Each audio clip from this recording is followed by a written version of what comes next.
The thunder hit first, then the scream, and the night in Harbor Point split like wet paper. Detective Claire Monroe said, "Call it in," and rain hammered the alley's tin awnings like angry fists. The body lay half in shadow, half in neon spill from the Orpheum's broken sign. Claire was 34, steady hands, sleepless eyes, and a scar of doubt no badge could hide.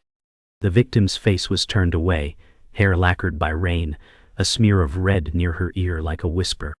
Claire said, "Who found her?"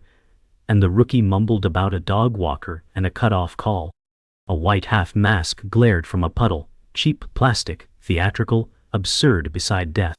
Claire crouched, and the mask's reflection bent as if the water was lying too. She tasted coppery air and old grease from the diner vents. "This wasn't random," she said, though the alley begged for chaos. The torn theater ticket stuck to a shoe print and fluttered like a moth. Sirens grew, blue and red, combing the rain for answers. Claire felt the weight of another case she failed years ago, a ghost that lived in her lungs. "Not again," she told the storm. And the storm said nothing back. Dawn hid behind clouds as Claire said, "Secure a double radius," and the alley became a stitched wound of tape and cones.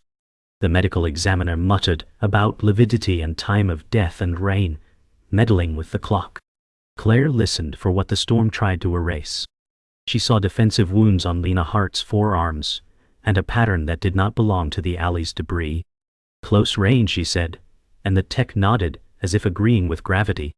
The theater sign buzzed like a trapped bee. Claire knew Harbor Point pretended to be gentle, but the docks and the casino taught a rougher truth. The mask lay bagged, a mute witness with party breath. What was she running from, Claire asked, and no one dared invent an answer. A ticket stub, soaked and stubborn, gave a date that mattered. Claire said, "Pull every camera within 3 blocks," and the rookie scribbled with wet ink. She felt her old failure coil and wake. "Not this time," she said, and the rain finally softened. At the morgue, chrome hummed like a choir of refrigerators, and grief became clinical. Dr. Patel said, "Primary impact to the temporal region," and Claire's pen scratched the pad in neat scars. The blow was close, deliberate, heavy enough to break, and not to miss. "Defensive wounds show us struggle," he added, and Claire finished the sentence in her head. Not random. Not mercy. She studied Lena Hart's hands, pale and eloquent, as if mid-applause. A faint smear of theater makeup near the collar did not belong to rain. "Inside first, outside second," Claire said, and Patel raised a brow. The mask's edge carried tiny burrs that would mark soft skin. "She fought," Claire said, and the steel tray answered with a quiet ring. The city map in her mind lit the Orpheum like a red pulse. Outside, gulls heckled the day. "I need that time of death tight," she said, and Patel promised precision with a tired smile. The zipper's sound was a stubborn line break in the story. The precinct buzzed like a hive that knew winter was near. Captain Richard Halsey said, "Keep it tidy for the council," and his smile never touched his eyes. Claire said, "We have a theater connection and a staged alley," and he called it speculation while smoothing his cuffs. The briefing room smelled of coffee and damp wool. A map of Harbor Point showed cameras like weak stars. Claire marked the Orpheum in red, and the alley in black, and the city in question marks. Marcus Reed appeared in the doorway with rain still on his jacket and a journalist's appetite. He said, "Off the record, the theater has a donor with shadows," and Halsey's jaw clicked like a lock. Claire felt the room tilt. "Submit your subpoenas through me," Halsey said, and a chill ran along the fluorescent hum. "Understood," Claire said, and noted the trap. In the hall, Marcus said, "You look like you haven't forgiven yourself," and she answered, "I'm busy earning it back." The elevator doors closed like a verdict. Claire drove to the Hart apartment, where grief had learned the floor plan.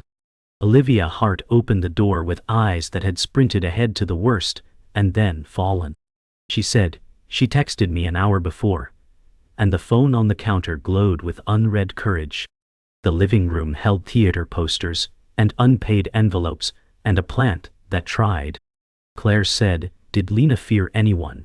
And Olivia traced the edge of a flyer with a trembling nail. She said a friend turned strange. Olivia said, and the word friend broke like a thin cup.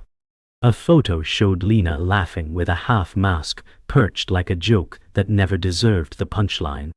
Claire pocketed names that could hurt and names that could save. We will not let her be a headline only, she said, and Olivia nodded into a tissue that had run out of comfort. The window looked toward the Orpheum sign, blinking like a sore eye. The case had a center now, and it was pulling everything in. The cafe near the marina smelled of burnt beans and wet rope, and Claire chose a booth that faced every exit. Caleb Voss arrived late, jaw tight, rain in his beard like frost. He said, "I didn't kill Lena before sitting," and his eyes begged for an easier universe. Claire said, "Tell me about last night," and his hand started a slow drum on the table. He called Lena brilliant, stubborn, impossible to bully. He said, she was chasing a grant that smelled wrong, and the word wrong hung like a nailed note. Claire asked about the theater, the gala, the mask. Caleb said, she loved the stage, not the donors, and his gaze slid to the pier as if answers bobbed there. He swore he left the Orpheum early, angry and ashamed. He said, "I followed her other nights to keep her safe," and Claire filed that under control, dressed as concern. The waitress poured another bitter cup. Claire said, "You will turn over your phone and car logs," and he nodded like a man trading pieces of himself. Outside, gulls circled the water and did not care about alibis. The Orpheum lobby carried old perfume and new dust, and posters bragged about classics the town pretended to love. Mira Collins said, "We make magic with duct tape," and her laugh failed halfway. She was 29 in paperwork and 31 in truth, tired but loyal. Claire said, Lena mentioned a patron, and Mira's eyes cut to the donor wall like a reflex. She spoke of a fund that paid late and asked odd favors, like private rehearsals and masked photos. She said, Lena hated secrets, and the word tasted like copper. Claire paced the lobby and traced the path to the green room. One. She asked for keys, schedules, and names that liked velvet curtains. Mira whispered, "Ethan keeps donor lists," and guilt shaded her face. Claire said, "You are not the only person who loved her," and the lobby seemed to breathe. A bulb popped in the chandelier like a cheap omen. Claire pocketed the silence that followed and called for building access logs. The theater answered with the creak of tired boards and the sigh of a story waking up. Marcus met Claire in the archive room where forgotten files slept like dull knives, and his grin hid worry. He said, "Shell non-profit, Harbor Arts renewal," and slid a folder that smelled like toner and rain. Banking printouts showed deposits that arrived in elegant bursts, then vanished into service companies with no faces. He said, 3 checks match theater expenses, and tapped the dates with a journalist's rhythm. Claire said, "We need subpoenas," and the word felt like a test aimed at a locked door with Halsey's name on it. Marcus said, "I can shake trees without badges," and she warned him about falling branches. He asked how she slept, and she said on the edge of the bed, and did not smile. The fluorescent tube buzzed like a nervous insect. Claire traced a line from the fund to a PO box near the docks, and her mind drew masks on people who waved at parades. She said, if someone fed the stage, they expected applause, and Marcus called it appetite. The archive clock refused to tick loud enough to help. The surveillance lab hummed with climate control and the humility of bad angles. A tech said, "We salvaged the alley cam," and the timeline crawled across the screen like a stubborn tide. Claire leaned forward as grainy silhouettes argued near the theater door at 11:43 p.m. One wore a half mask that shone when neon blinked alive. The other moved like Lena, fast and firm, hands speaking louder than fear. Claire said freeze at the swing, and the frame caught the masked figure reaching, then pulling back. The door opened as if by habit, not panic. She said someone with keys, and the room got smaller.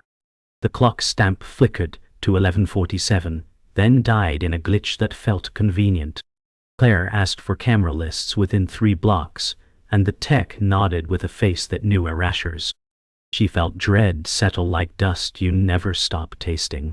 She said, "We follow light anyway," and the screen replayed the same 6 seconds that changed names into suspects. Claire delivered the subpoena packet to Halsey, who signed nothing and smiled like a man slipping on a trusted mask. He said, "We do this by the book," and placed the forms in a tray that had swallowed many storms. Hours later, the clerk shrugged at an empty docket, and Claire felt the floor give a cordial inch. She said, "Captain, where are my filings?" and he praised patience like a sermon. Marcus texted a photo of the donor wall with a fresh plaque and a date that mocked the grief clock. Claire said, "I will resubmit through the DA," and Halsey's eyes cooled 2 degrees. He said, "Chain of command protects us," and the word "us" sounded like a wall. Claire walked to the stairwell and let the heat of anger settle into use. She called Patel for a tighter window and requested canvas teams for every door facing the theater. She told herself a quiet vow that did not need a witness. The elevator dinged, and the day looked exactly the same, which made it worse. The Orpheum's backstage smelled of dust, lemon oil, and old applause, and Claire moved through flats like a diver. She said, "Inventory first," and Mira handed a clipboard with a bruise of coffee. The prop cage door creaked, and the lock looked newly loved. A labeled pipe slot stood empty while its tag insisted on order. Mira said, "Strike crew logged all pieces," and her voice tried to be certain. Claire touched the empty slot and felt the quiet weight of what was missing.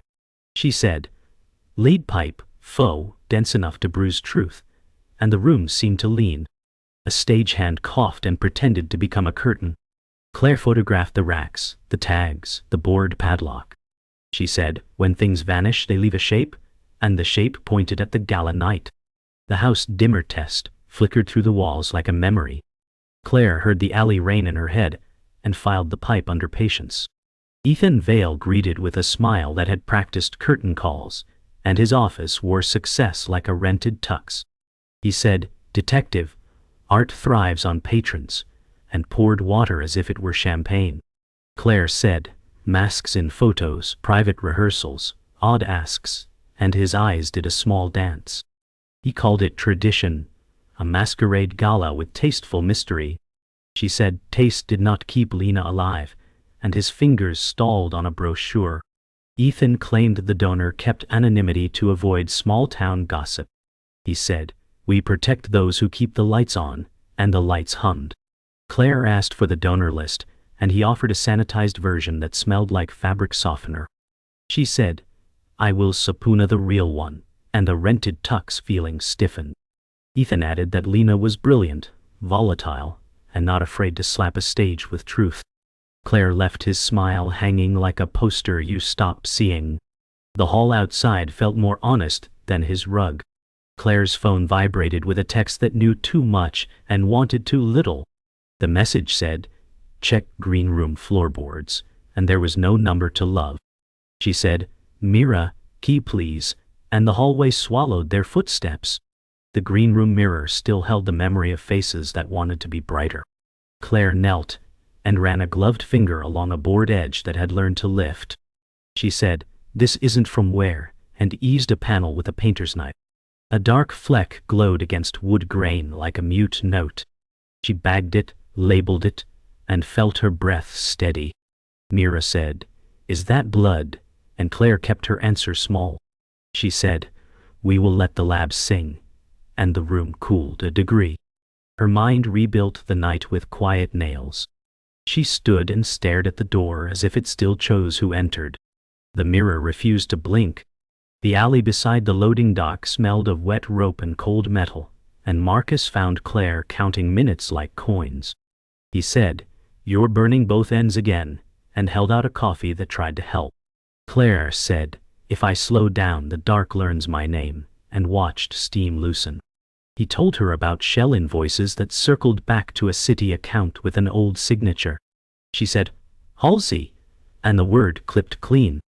Marcus asked her to trust him with the donor chase, and she stared at the wet bricks. She said, I won't hand you a live wire, and he called it partnership, not rescue. A forklift beeped in the distance like a metronome for bad news. Claire said, "You are not my collateral," and the air thinned around the line.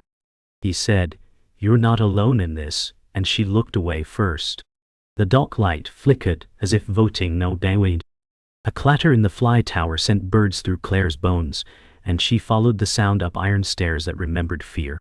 She said maintenance, and the word bounced into ropes and pulley shadows.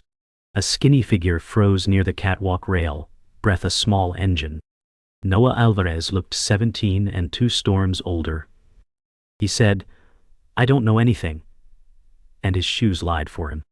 Claire raised both hands like a truce, and kept her feet slow.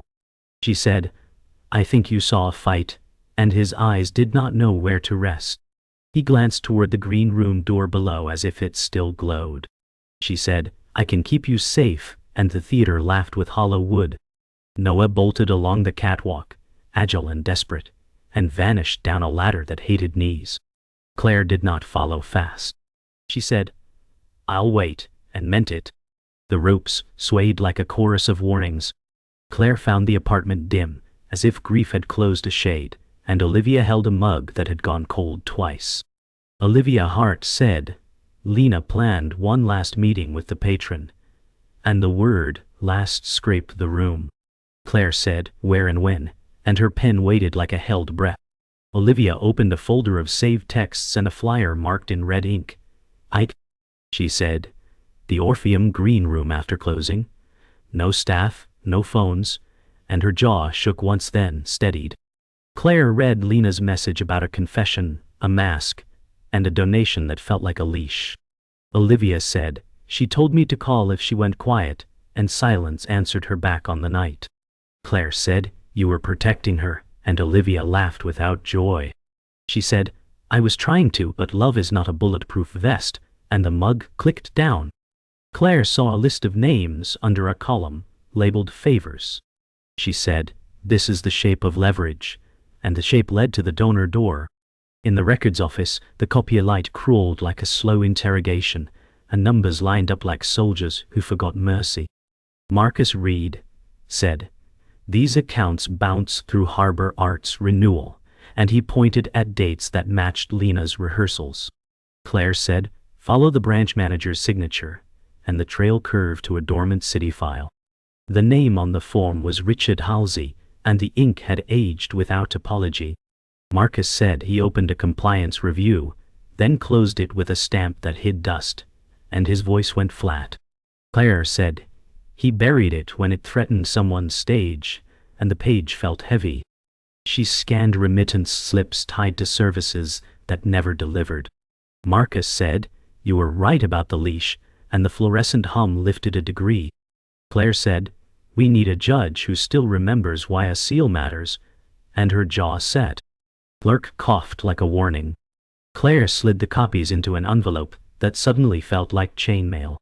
The rehearsal hall smelled of paint and fear, and Noah stood near a stack of road cases like a boy trying to turn into a wall. Noah Alvarez said, "I saw Ethan and Lena fight," and the word "saw" shook. Claire said, "Tell it straight," and kept her voice low as a metronome. Noah stared at his sneakers and said, he grabbed her wrist and called her ungrateful, and his hands copied the angle without meaning to.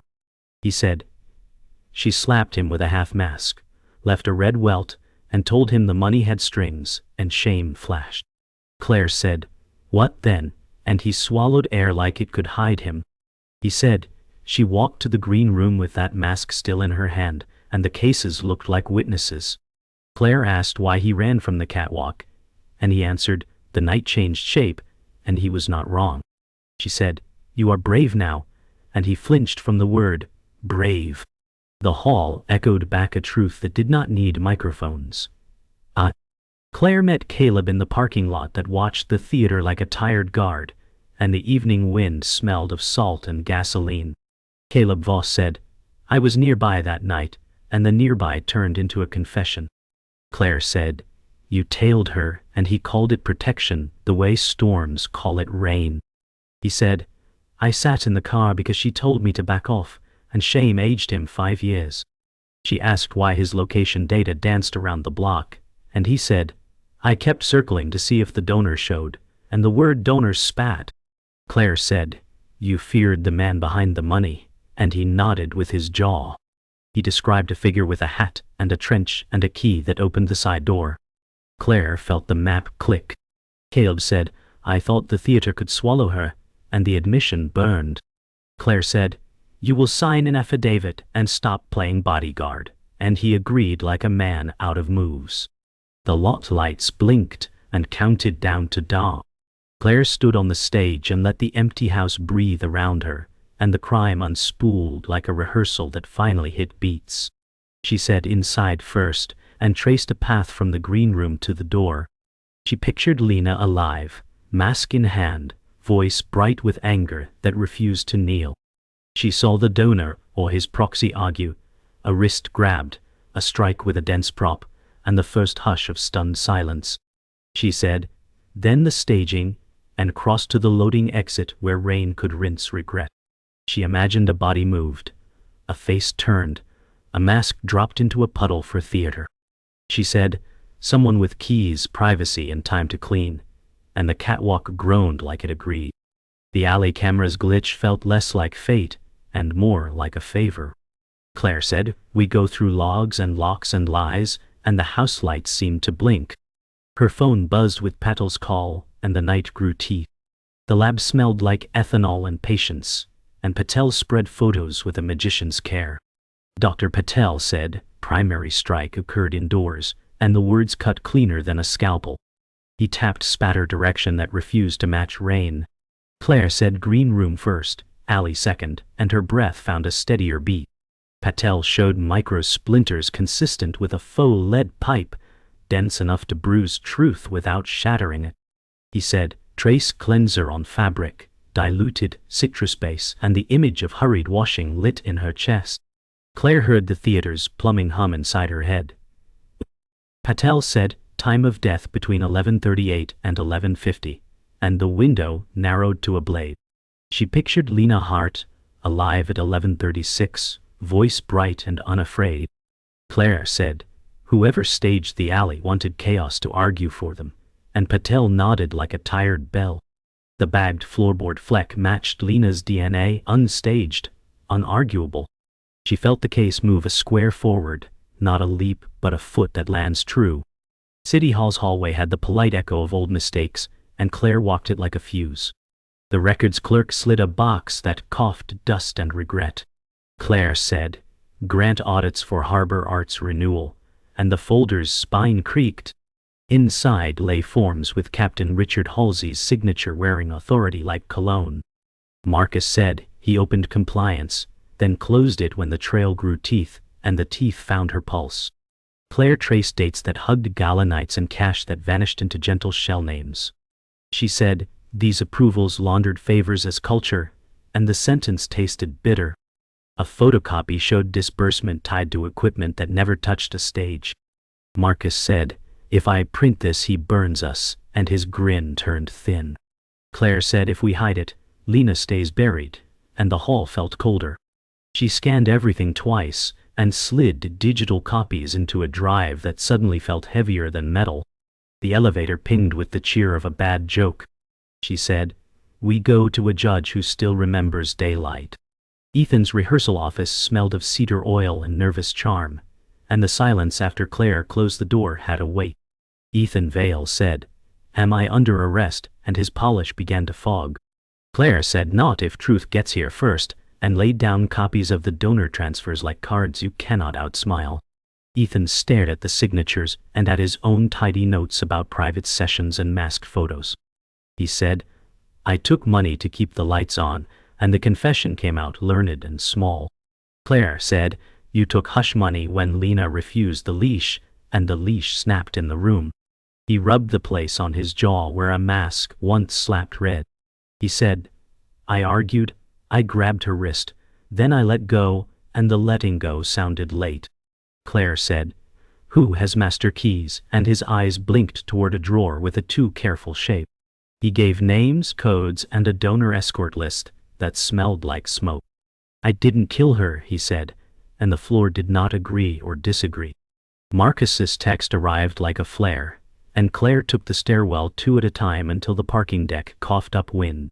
He said, "Dashcam, Halsey's cruiser, time-stamped 11:44, outside the theater, and the world changed temperature." Claire watched the clip on a tablet, the Orpheum's side door glowing like a bad idea. A silhouette with a hat moved across the frame with a key's surety. Claire said, "Chain of command just snapped," and the word snapped felt honest. Marcus said, "We leak or we die on paperwork," and his voice softened. She said, "We do both, clean and loud," and the plan built itself. The tablet reflected her face and the ghost of Lena's half-smile from a poster behind them. A siren in the distance practiced the future. Claire said, "We take this to a judge now," and the deck wind pulled at her coat like impatience. Marcus nodded and held the elevator with a forearm that would bruise tomorrow. The doors shut on the clip, still looping its unforgivable seconds. The precinct corridor smelled of floor wax and politics, and Halsey waited in his office like a portrait that could talk. Captain Richard Halsey said, "Careful, detective," and the word careful arrived with a smile that filed teeth. Claire said, "Your cruiser sat at the Orpheum when Lena still breathed," and the air stopped pretending to move. He closed the blinds as if sun were a gossip. He said, "You want to throw away the badge I saved?" And the past took off its sheet. Claire kept her voice quiet enough to cut. He said, "That old case, your mistake. I buried it to keep you useful," and the leash tightened. She said, "You used my failure as a vault," and his shrug wrote a sermon about power. He claimed Lena panicked. He tried to calm. The blow was an accident that needed staging to survive daylight. Claire said, "You will answer in court," and his chuckle sounded like a lock, turned twice. He stepped closer, close enough to smell his cologne and the smoke of burnt files. He said, "Play along or the past becomes your future," and the mask finally told the truth. The Orpheum was dark but waiting, and Claire set the wire on Marcus with fingers that remembered steadiness.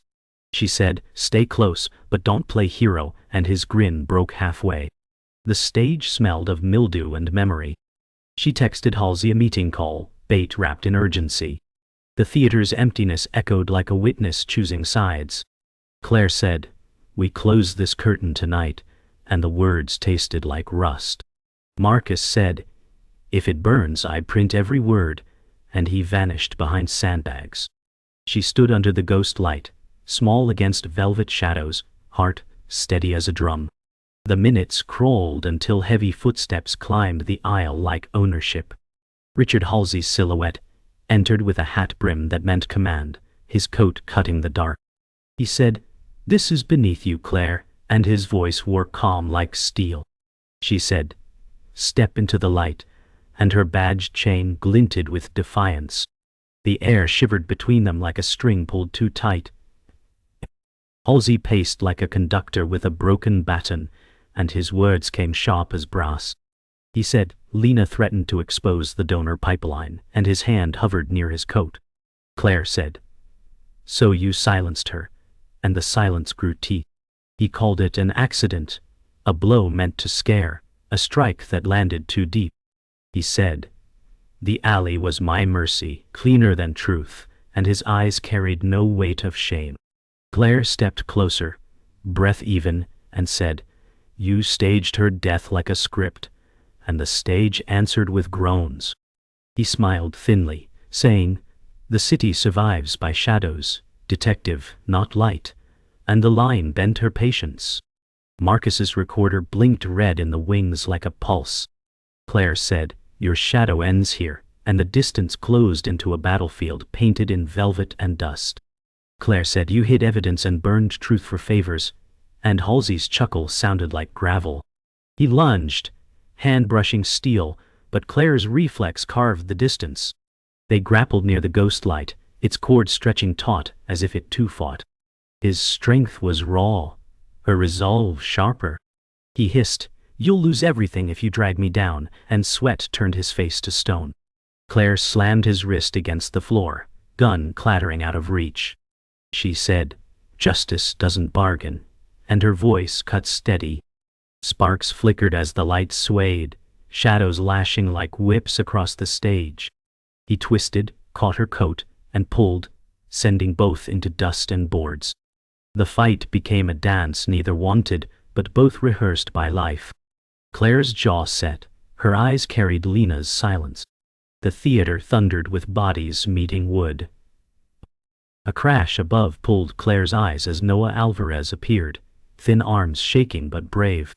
He yanked the fire alarm, and sprinklers burst alive, rain inside the theater. Water hissed, drenching velvet, drowning shadows, and revealing red streaks on the floor Claire had marked earlier. Halsey cursed, lunging for the door, but Claire blocked with steel in her stance. Noah yelled, "I saw you that night," and his voice cracked like a whip. Halsey froze at the witness shaped like truth itself. Marcus stepped from the wings, soaked but steady, holding the recorder like scripture. Claire said, "The mask is off, Captain," and the rain traced every wrinkle of his fury. The theater burned with water instead of fire, and the evidence lay clean in spray. Halsey's breath came ragged, his power wilting like drenched paper. Patrol sirens wailed closer, light flashing through broken doors like salvation. Claire stood tall, chest heaving, cuffs locking around Halsey's wrists that once signed away truth. He said, "They'll never believe you," and Marcus pressed play, Lena's justice spilling in words and tape. The rookie's voice barked Miranda rights with more strength than his ears. "I?" Noah trembled, but his eyes did not waver from the fallen authority. Claire said, "The city will believe her silence before your lies," and the words landed heavy. The rain still fell inside, but it felt cleansing now, washing blood and masks away. Halsey sagged, shoulders deflated, the trench a costume stripped. Claire exhaled for the first time in weeks, grief and fire twined. She said, "Case closed," though she knew ghosts still lingered. The stage dimmed as lights cut, leaving truth and ruin side by side. Ethan Vale sat under courthouse glass, his suit deflated, cuffs polished by shame. He said, "I never meant for blood," and his lawyer hushed him. Claire watched from the gallery, raincoat draped, eyes carved with weeks of storms. Caleb Voss leaned on the bench, jaw clenched, whispering, "I should have been there," and Olivia Hart stared past both men, her grief neither weapon nor shield. The judge read counts of fraud and conspiracy, and each word fell like stone into water. Claire thought of Lena's laugh now trapped in files and testimony. Marcus scribbled in his pad headlines forming that would sting power away. The gavel struck, and Ethan's sentence was not death but the slow erasure of applause.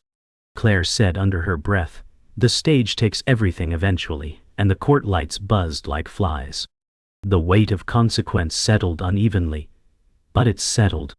The Hart apartment smelled of stale flowers, and Olivia sat in Lena's chair that still held her shape. She said, "What does justice look like when she isn't here?" and her voice cracked like brittle china.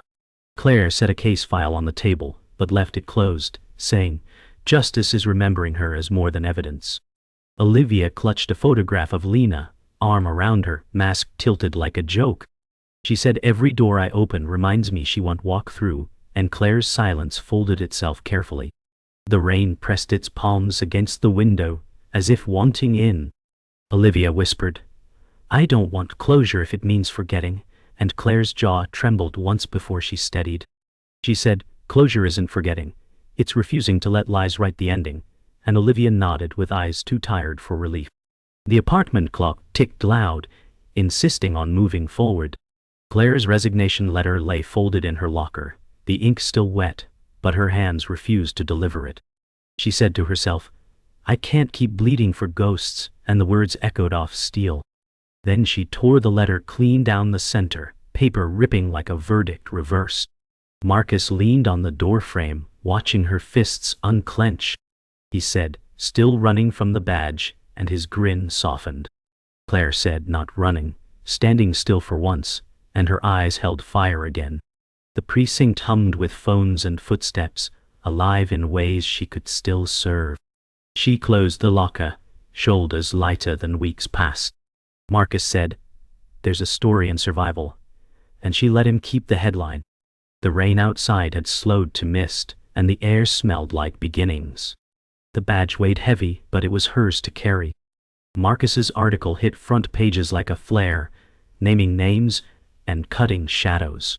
Claire read it under diner neon, the paper's ink smudging her fingertips.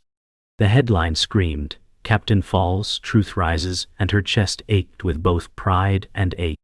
Marcus slid into the booth, jacket damp from mist. He said, "The city knows now," and she nodded without looking up. He asked, "Room for something besides cases?" and the question settled between half-empty mugs. Claire said maybe, her voice carrying the weight of wounds, but also the hint of a door. He smiled, tired but real, and silence stretched without strain. The waitress refilled cups, steam rising like forgiveness. Outside, Harbor Point's neon buzzed, less cruel than before. The night didn't promise peace, but it promised air. Dawn leaked over Harbor Point, soft gold cutting through fog, and the Orpheum stood boarded but not silent. Claire walked alone, coat collar high, evidence bag swinging at her side. Inside it, the half-mask glimmered under the weak light. She stopped before the marquee, letters half-burned, the theater's name now, a broken word.